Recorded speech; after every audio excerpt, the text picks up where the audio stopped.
Donc aujourd'hui, chez nous, le maïs représente une place importante dans l'alimentation des bovins, que ce soit chez les veaux, chez les vaches, les préparations au village. Tout le monde a du maïs sous différentes formes, mais pas sous forme de plantes entières.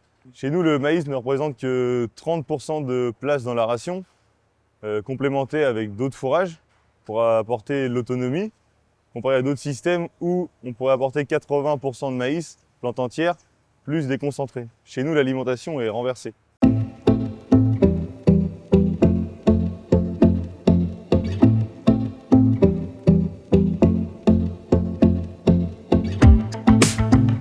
Bonjour Albert Adrien, bienvenue au Moulin Guérin en Normandie dans l'Orne. Une exploitation que j'ai repris au bout de mes 4 ans de salariat. Troupeau de 160 vaches laitières avec une production d'environ 12 000 litres par vache vendus par an. Lait livré à la laiterie locale.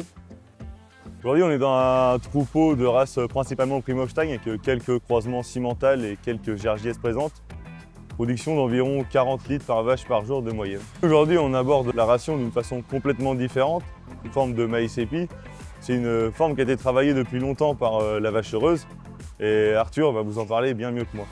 Dans notre système, nous, l'azote elle est apportée par des fourrages verts, donc de l'herbe et du métail. Ça représente à peu près 60% de la ration. Et les 30 autres %, ça va être de l'énergie qui va être vraiment condensée dans la ration, qui va représenter 30%, et c'est du maïs épi et des céréales. Pourquoi on a choisi ce système-là? Simplement parce que la vache, on part du principe qu'elle a une capacité d'ingestion maximale. Et nous, l'idée, c'est d'être le plus productif possible et le plus autonome possible. On arrive à condenser de l'énergie. Par contre, condenser de l'azote avec des fourrages, c'est très compliqué. Il n'y a que les tourteaux qui savent le faire.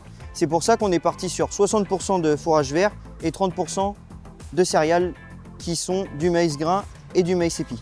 Donc nous, l'idée, c'est d'essayer d'être le plus autonome possible à un certain niveau de production. On sait que nous, on sait faire 25 litres de lait sans concentré. À la vache heureuse, on sait le faire.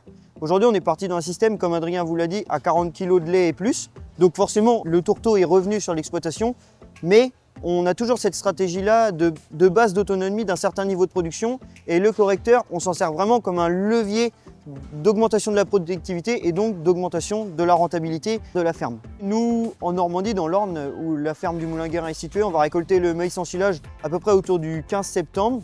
Et le maïs épi, il est récolté 15 jours après le maïs en silage. Donc en gros, ça va être fin septembre, début octobre. L'optimum, c'est d'être entre 50 et 55% de matière sèche. Donc pour ça, c'est très simple. On va chercher des poupées de maïs dans le champ, on les broie avec un broyeur à feuilles, on mesure avec une friteuse sans huile et ça nous donne à peu près, en ordre d'idée, quand est-ce qu'il va falloir qu'on aille récolter le maïs épi pour qu'il soit au meilleur stade. Pourquoi on le récolte entre 50 et 55% de matière sèche? C'est simplement d'un point de vue digestibilité pour les animaux. L'objectif, c'est que le maïs il soit le plus digeste possible pour qu'elle le valorise au mieux possible. Il ne faut pas qu'il soit trop humide, sinon il va avoir du mal à se conserver. Et l'ensileuse va avoir du mal à faire une farine. Vraiment, le maïs sera un petit peu trop jeune en stade et donc on va faire un petit peu de la bouillie. Il ne faut pas qu'il soit trop sec non plus, sinon l'amidon va être trop dur et les vaches n'arriveront pas à le digérer. C'est pour ça qu'on le récolte entre 50 et 55% de matière sèche. Donc le maïs épi, il est récolté avec une ensileuse et devant c'est un bec de moissonneuse-batteuse qui, comme la moissonneuse, tire le maïs, on garde que la poupée et après ça broie et ça éclate tout le grain.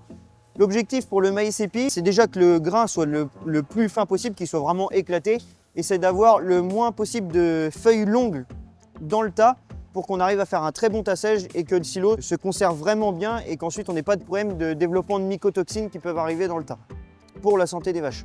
Ensuite, donc le deuxième ingrédient, c'est le maïs grain. Donc le maïs grain, lui, il est récolté, ça dépend de la météo, mais en général 15 jours à 3 semaines après le maïs épi. Et le maïs grain, il est séché sur le séchoir du site et ensuite il est broyé. Donc là, c'est un intervenant qui vient nous broyer le maïs. Et l'objectif, c'est vraiment de le broyer le plus fin possible pour répondre à notre besoin de concentration de l'énergie dans la ration pour les vaches laitières.